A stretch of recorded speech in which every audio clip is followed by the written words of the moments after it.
Hi అండి. కష్టం అనుకోకుండా మనసు పెట్టి చదువుకుంటే మంచి ఫ్యూచర్ ఉంటుంది.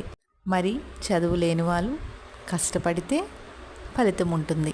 ఈ రెండిట్లో కూడా ఏదైనా సరే మనం కష్టపడందే అవ్వదు.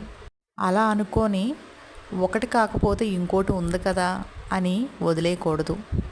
ఏదైనా చేయగలం అని మనకుంటే చాలు.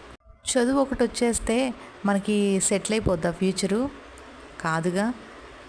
వినయం, బుద్ధి, సంస్కారం, మాట్లాడే తీరు అన్నీ ఉంటేనే ఫ్యూచర్లో నెగ్గగలం. అప్పుడే మనకి చదువు ఒక ఫ్యూచర్ని సెట్ చేస్తుంది. ఇక కష్టపడితే చాలు అనుకుంటే కాదు.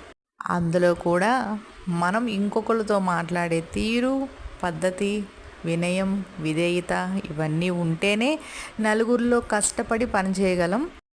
తప్పుగా కాకుండా కష్టపడితే మంచి ఫలితం ఉంటుంది. ఒక్కొక్కసారి కొంతమంది ఆలోచనలు ఇలా ఉంటాయి.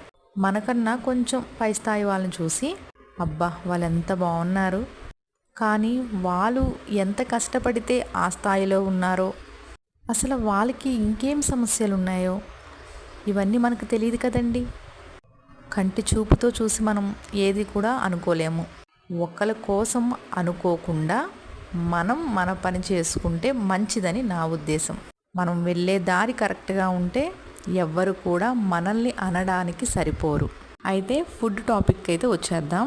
ఈ సమ్మర్కి నాన్ వెజ్ మీద అయితే మనసు అసలు వెళ్ళట్లేదండి. చాలా రోజులైందని చికెన్ అయితే ప్రిపేర్ చేశాను. చాలా ఇంట్రెస్ట్గా అయితే కుక్ చేశాను చికెన్ని. టేస్ట్ అయితే సూపర్గా ఉంది.